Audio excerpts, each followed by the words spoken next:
Percorsi legati alla tradizione religiosa, itinerari di fatto già tracciati e ben delineati, ma che se adeguatamente sistemati e pubblicizzati possono diventare un interessante business turistico. È un po' mischiare il sacro e il profano, ma al tempo stesso rivolutare beni e testimonianze preziose della comunità veneta su cui intende lavorare la Regione.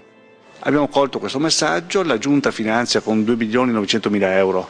4 percorsi di natura turistico-culturale rivolti ai cammini della fede, un percorso su Verona che copre tutta l'area della Valpolicella, un bellissimo itinerario ad Asiago con le erogazioni, quindi storia, cultura e tradizione,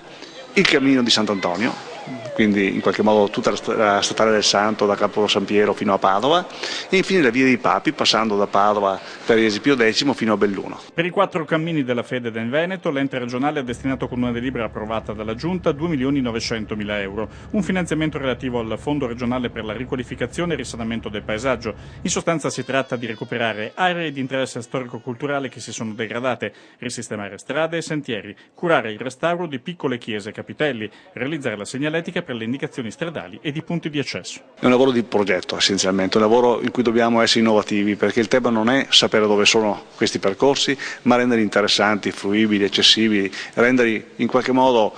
piacevoli, perché il turista migliore è quello che viene a visitare un luogo, in qualche modo lo trova interessante e parla, quando torna nel suo territorio, a casa sua, parla bene di noi e diventa lui il primo promotore della nostra offerta culturale e turistica. Ecco, questo è il senso.